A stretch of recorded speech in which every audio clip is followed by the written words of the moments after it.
एक राजा की कथा आती है, सुना है? वो राजा अपनी पत्नी से बहुत प्रेम करता था और पत्नी से इतना प्रेम करता था, इतना प्रेम करता था, डरता भी बहुत था अपनी पत्नी। ऐसा कहा गया है संसार में स्त्री के वशीभूत जो लोग होंगे, ध्यान से सुनना, उपमा कितनी है अच्छी है। संसार में जितने भी लोग इन फ्यूचर स्त्री के वशीभूत होंगे और जो पहले हो चुके हैं, कौन? जो पुरुष स्त्री के बस में होते हैं, जो होंगे फ्यूचर में और जो हो चुके हैं पास्ट में, अगर देखा जाए उन सब में सेव्या का पति राजा ज्वामग ही सर्वश्रेष्ठ है। सेव्या उनकी पत्नी का नाम था और जयामग उनका नाम था। तो जयामग जो थे वो स्त्री के बहुत प्रेम भी करते थे और अपनी स्त्री के बस में भी थे, पर उनके संतान नहीं थी कोई। उस राजा के कोई संतान नहीं थे और योद्धा बहुत विशाल योद्धा था, बहुत विशाल। एक समय वो युद्ध करने के लिए, अपने शत्रुओं से युद्ध करने के लिए युद्ध भूमि में गए और एक बहुत तीव्र घोड़े पर सवार, रथ में सवार होकर गए थे। बहुत भयानक युद्ध लड़ते हुए उसने अपने समस्त शत्रुओं को जीत लिया था।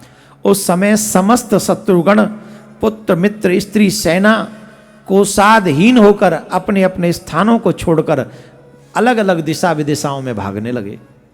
इतना तेज था उस राजा का, सब भाग गए, रण छोड़ छोड़ कर भाग गए।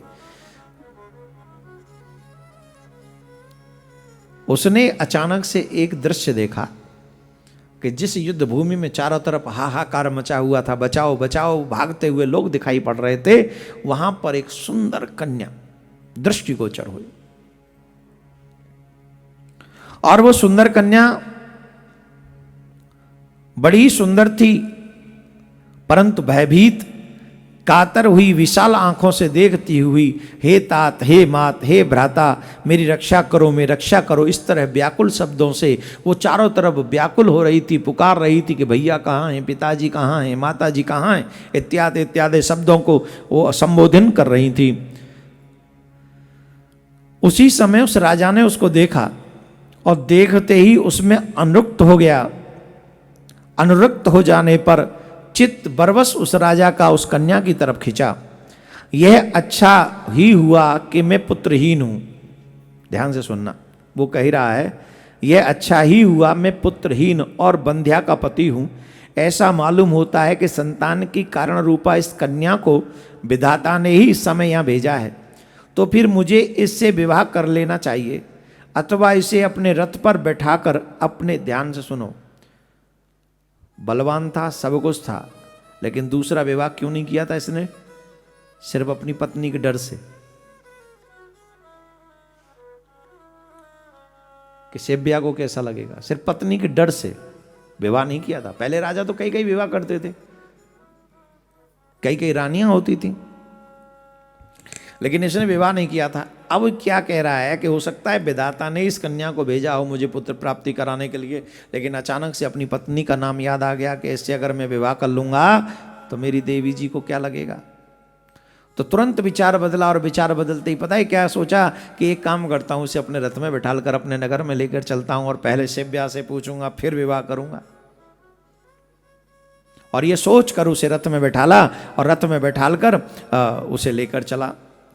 और जब राजा युद्ध जीत कर आ रहे होते हैं तो नगर में बड़ा उत्साह था, बड़ा धूमधाम, बड़े सब लोग नगर के प्रथम द्वार पर ही खड़े हो गए अपने राजा का स्वागत करने के लिए। राजा का स्वागत इसलिए करने के लिए पहुंच गए कि भैया पूरा जीत के आ रहे हैं सब लोग, और अपने पति को जीता हुआ देखने के लिए सेव्या भी फ्रंट द्वार पर पहुंच गई, प्रथम गेट पर पहुंच गई। और जब प्रथम गेट पर पहुंची तो राजा का पहले रथ दिखाई, ध्वजा दिखाई दी, फिर रथ दिखाई दिया, रथ में राजा दिखाई दिया। तब तक तो बड़ी खुश थी, अब जब रथ में बगल में एक और बैठी, बाल हिलते हुए, साड़ी हिलती हुई, पल्लू झूलता हुआ, और महाराज कन्या, युवा कन्या का जब तेज दिखाई पड़ा तो भौएं चढ़ गई। ओ हो, अब महाराज होठ कांपने लगे, हाथ कांपने लगे। जी होता है, आप समझ लो, है ना, देवियों को ज्यादा अनुभव होगा। राधे राधे बोलना पड़ेगा।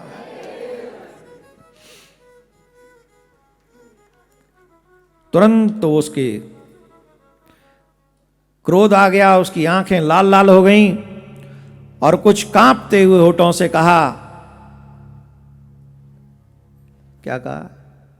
हे अति चपल चित, हे अति चपल चित, ये तूने रथ में किसको बिठाल रखा है? कौन है ये? आजकल की होती तो वजन काका कहती, पर माने चपल चित कहे, अति चपल चित। इसका मतलब समझ रहे हो ना, तेरा मन तेरे बस में नहीं, तूने किसको बिठाल रखा है? कौन है ये? और राजा को कुछ नहीं सूझा, राजा भयभीत हो गया, वो डर गया, अब मैं क्या कहूं। राजा को जब कोई भी उत्तर न सूझा तो अत्यंत डरते हुए राजा ने कहा, ये मेरी पुत्र वधू है। क्या कहा? ये मेरी पुत्र वधू है। और गुस्सा आ गया और उसको, शिव्या को, क्या बात करते हो तुम, झूठ बोलते हो सबके सामने, हमारे पुत्र ही कहां है जो ये पुत्र वधू है? अब तो बात गड़बड़ होने लगी, तो उसने तुरंत कहा राजा ने, देवी तुम जानती नहीं, जो हमारे पुत्र होगा मैं उसके लिए पहले ही बहू ढूंढ के लाया हूं। जो पुत्र होगा फ्यूचर में उसके लिए बहू ढूंढ लाया हूं प्रेजेंट में, टेंशन मत लो। तुम जो समझ रही हो वो ठीक नहीं है, जो हम कह रहे हैं उसको समझो। अच्छा ये बात ठीक नहीं थी, बात सोच के लाया था कुछ और, ये मैं नहीं कह रहा हूं, विष्णु पुराण कह रहा है। लेकिन रानी का डर देखो, ये हर पति को सोचना चाहिए, समझ रहे हैं? और इस विषय में इतना ही डरना चाहिए अपने हर एक हस्बैंड को। हाँ, मैं तो कहता हूं तलवार रखा करो देवी हो। हाँ, और हर दिन अपने पति का मोबाइल चेक कराओ, और दो चीज़ जरूर चेक करो, व्हाट्सएप और क्या, हाँ व्हाट्सएप और इंस्टाग्राम, ये दो चेक। अभी मत करो, आप तो यहीं लग गई चेक करने, यहाँ नहीं करो, घर जाके करना। भाई कमाल कर दिया, पहले दिन से देख रहा हूँ कितनी चेकिंग चल रही है आपकी तरफ से, पर मैं बोल नहीं रहा, मैं 9वें दिन कहूँगा। हद कर दिया आपने भाई, गजब कर दिया, यहीं चेक करोगी ना, यहाँ मत हैं। पति तो पतियों को चेक करो, बोले जब मोबाइल चेक नहीं करना तो तुम्हें चेक करेंगे, आओ इनको चेक करो। अच्छा एक बात बताओ, गुस्सा किस बात का करते हैं? भाई बिजनेस की बात है तो कोई तकलीफ नहीं, इधर उधर की बात है तो तकलीफ होगी, और इधर उधर की बात है तभी मोबाइल में वो लगा हुआ है, क्या बोलते हैं उसको, जब बात। और कुछ ज़्यादा समझने की जरूरत ही नहीं, जब पति के मोबाइल में व्हाट्सअप हो और व्हाट्सअप में भी वो पासवर्ड हो तो समझ लो जरूर अपना पति जो है मिर्च तेज खा रहा है। हाँ, ज़्यादा मत समझना, बस इतना समझ जाओ। और आज जितने भी लोग पति कथा सुन रहे होंगे वो अच्छा फंसा रहे हैं, महाराज हम काहे को आगे कथा में हैं। राधे राधे बोलना पड़ेगा, ऐसा नहीं है। लेकिन बात देखो, ये तुम्हारे आगे सामने आई ना, अभी स्पष्ट कितनी आ गई। वहाँ से सोच के लाया था कि सेव्या से पूछूंगा और फिर इससे विवाह कर लूँगा। सच ही है कि वो बंध्या थी, उसके पुत्र हो नहीं रहा था। हर एक कोई अपने वंश के विषय में सोचता है, तो बोले इसको हो नहीं रहा, मैं दूसरा विवाह कर लूँगा, लेकिन पूछूंगा पहले। वो भी पत्नी व्रता था बेचारा, डर के ही मारे सही, पर पत्नी व्रता तो था ही। तो उसने कहा पूछूंगा फिर करूँगा। लेकिन जब उसने देखा कि तो वैसे ही आग ज्वाला है रही है, तो वो तो डर गो बेचारा, बोले हमारी पुत्र वधू है ये, अब पुत्र तो है ही नहीं। तो सुनो, जब कहा कि पुत्र नहीं है तो मेरे तो कोई पुत्र ही नहीं है और आपकी दूसरी कोई स्त्री भी नहीं है, फिर ये किस पुत्र के कारण आपके इस पुत्र वधू का संबंध हुआ, जरा बताओ। पाराशर जी बोले, इस प्रकार सेव्या के ईर्ष्या और क्रोध कलुषित वचनों से विवेकहीन होकर भय के कारण कहीं हुई अशब्द बात को संदेह दूर करने के लिए राजा ने कहा, तुम्हारे जो पुत्र होने वाला है उस भावी शिशु की मैंने पहले ही भार्या निश्चित कर दी है। जो भविष्य में तुम्हारे पुत्र होगा, वर्तमान में पुत्र वधू ले आए। ये सुन राजा से बचनों को रानी मधुर मुस्कान के साथ अच्छा ऐसा ही हो कह के चली गई। और देखो फिर भगवान ने कैसी लाज रखी, बच्चा हो भी गया। और फिर राजा ने उसी के साथ उसका विवाह कराया। बोलो राधे राधे। राजा ने भय के मारे जो वचन कहे उसका पालन किया। फिर देखो सिचुएशन बदले और वचन मुंह से निकल जाए तो उसका पालन करो।